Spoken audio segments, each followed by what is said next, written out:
आज पाकिस्तान में हर जगह सिर्फ एक ही बात हो रही है। बड़ी सीरियस इश्यूज हैं। उस वक्त आपको ये लग रहा था कि ट्रंप हमारे साथ है। Americans are very much clever. ये वाला लंच तो बहुत ही महंगा है, इतना महंगा है कि इसकी कीमत। अमेरिका जब आपको लंच पे बुलाता है तो डिमांड रखता है सामने। तो मैडम एक बिकी हुई कौम है, हम बिके हुए लोग हैं। इस पाकिस्तानी कौम को अब आग और खून के इस तूफान से गुजरना पड़ेगा। एक बार फिर पाकिस्तान के टीवी चैनल्स पे और हर जगह बार बार हमारे मिनिस्टर सब कह रहे हैं हमारी कौम के लिए ये बहुत बड़ा शौक आने वाला है। समुद्रों से लेकर कश्मीर तक फैलेगी, बड़ी भारी तादाद में लोग शहीद भी होंगे। यकीन माने जब से मैंने ये खबर पढ़ी है मेरी टांगे कांप रही।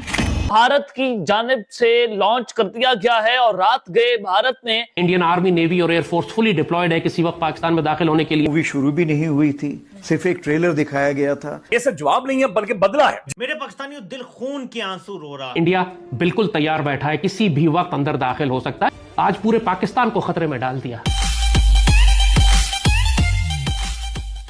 इस्लामाबाद हो, लाहौर हो या फिर पेशावर, आज पाकिस्तान में हर जगह सिर्फ एक ही बात हो रही है। नाज़रीन करम, रात गए बहुत दिल खराश खबर जो है वो इस वक्त सामने आ रही है कि भारत की जानिब से बाज़ाब्ता तौर पर ऑपरेशन सिंदूर का जो राग अलापा जा रहा था, उस ऑपरेशन सिंदूर 2.0 को भारत की जानिब से लॉन्च कर दिया गया है और रात गए भारत ने बलूचिस्तान पर बहुत बड़ा अटैक किया है। मर्तबा फिर से भारत ने खून की होली खेलना शुरू कर दी है। मैं तो ये कहना चाहूंगा कि मूवी शुरू भी नहीं हुई थी, सिर्फ एक ट्रेलर दिखाया गया था और ट्रेलर के बाद 88 घंटे में वो ट्रेलर खत्म हो गया। ये वही सूरत हाल है जो मई 5 से पहले थी।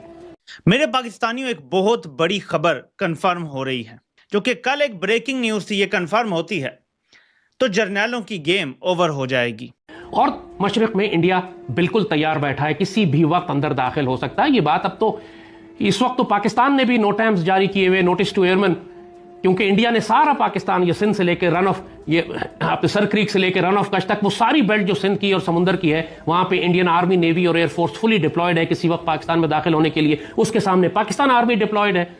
इस वक्त लाहौर और कराची के दरमियान हमारी जो एयर स्पेस है बार बार बंद हो रही है, क्योंकि दुश्मन के तैयारे नजदीक आ रहे हैं और हमारे जहाज परवाज कर रहे हैं। एक टेंस सूरत हाल है। गुड, वो हर समय कहता है कि 3 हफ्ते बाद भारत अंदर आ जाएगा, 2 हफ्ते बाद बस भारत आ रहा है, बॉर्डर पे खड़ा है भारत, बस अंदर आ गया।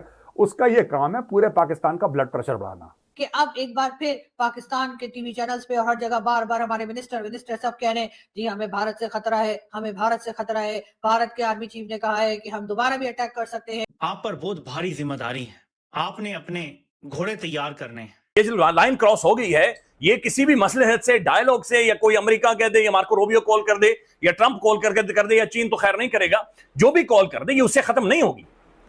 ये सिर्फ जवाब नहीं है बल्कि बदला है। जो कुछ भी इंडिया कर रहा है ये क्या अकेले कर रहा है या इसके पीछे एक और जानवर खड़ा है? बाज़ाहिर नजर आ रहा है कि एक और जानवर। हमारी कौम के लिए ये बहुत बड़ा शौक आने वाला है। ये जंग अगर शुरू हो गई तो बहुत वसी पैमाने पर होगी, समुद्रों से लेकर कश्मीर तक फैलेगी, पूरे सिंध से लेके हमारे सारे बॉर्डर एरियाज जो पंजाब में हैं, जहाँ सरहदी इलाके हैं जो डेंसली पॉपुलेटेड हैं, जंग अब उनमें होगी। बड़ी भारी तादाद में लोग शहीद भी होंगे, हिजरत भी करेंगे। पाकिस्तानी कौम को अब जहनी तौर पर बिल्कुल तैयार हो जाना चाहिए। हालात बिल्ड हो रहे थे, बिल्डअप हो रही थी, उनकी एग्रेसिव पेट्रोलिंग हो रही थी, हमारी जानिब से रिस्पॉन्स था और अल्टीमेटली वो पाकिस्तान में दाखिल हो गए और एक तसादुम शुरू हो गया। लेकिन ये बात हमने आपको उसी वक्त मई में बता दी थी कि ये पहला राउंड है, दूसरा राउंड आने वाला है। लोगों ने उस वक्त भी मजाक उड़ाया कि जी एक हो गया, आप दोबारा हिम्मत नहीं करेंगे, बड़े जहाज गिरा दिए हमने इनके। हमने कहा था अभी ज्यादा सख्ती से आएंगे, उस वक्त भी हमने कहा था सीज फायर नहीं करना, कर दिया, फिर नुकसान। नतीजा ये हुआ कि 3 महीने 4 महीने के बाद ये दोबारा रीऑर्गेनाइज करके ज्यादा इंटेंस लेवल के ऊपर, हमने उस वक्त कहा था कि नेवी लेके आएंगे, अब ये नेवी लेके आ रहे हैं ना। अमेरिकी खुफिया एजेंसी CIA के पूर्व जासूस जॉन किरियाको ने एक पॉडकास्ट में खुलासा करते हुए कहा कि पाकिस्तान के परमाणु हथियारों का कंट्रोल एक अमेरिकी जनरल के हाथों में है और भारत ने इसी बात पर भरोसा करते हुए सीज फायर के लिए हामी भरी। A senior Pakistani military officer told me recently that the Pakistani government has placed command and control of their nuclear arsenal under the command of an American general. तरफ देखा जाए जी, भारत जो है वो दोबारा अटैक करने की सोच रहा है। भारत ने ये कहा, भारत के आर्मी चीफ ने ये कहा, तो यही कर करके जो है वो बातें, यानी यही बातें कर करके जो है पब्लिक को जो है बहलाया जा रहा है। लेकिन जब तक जैसे का तूफान सर से ना गुजर जाए और कौम गर्क ना होने लगे, हम हिलते नहीं है। अब हमारा 3 महाज हमारे खुल चुके हैं। इंडिया के महाज को ये ना कहें कि खुलने वाला है, खुल चुका, वो फुली डिप्लॉयड है, किसी भी वक्त दाखिल हो जाएंगे। हमारी कौम तैयार नहीं है। हमारी कौम, हमारी इस जनरेशन ने 1971 के बाद जो जनरेशन आई है, 50 साल की हो गई है, इसने हाई इंटेंसिटी कॉन्फ्लिक्ट अपने शहरों में नहीं देखा। वेरी प्रोवोकेटिव स्टेटमेंट्स, जब बहुत ज्यादा वॉर मॉन्गरिंग कर रही थी बीजेपी की गवर्नमेंट, पिछले 15 सालों से उनका ट्रैक रिकॉर्ड हमारे सामने है, तो दे ऑलवेज अटैक पाकिस्तान। 11 ऊपर से उड़ाए तो नीचे कह रहे हैं कि 10 हथियार उनके गिर गए, मगर ऐसा होता नहीं, क्योंकि हमारी मीडिया जो है आंखों में पट्टी भी बांध के आवाम को ये सच नहीं दिखा रही, झूठ पे झूठ बोल रही।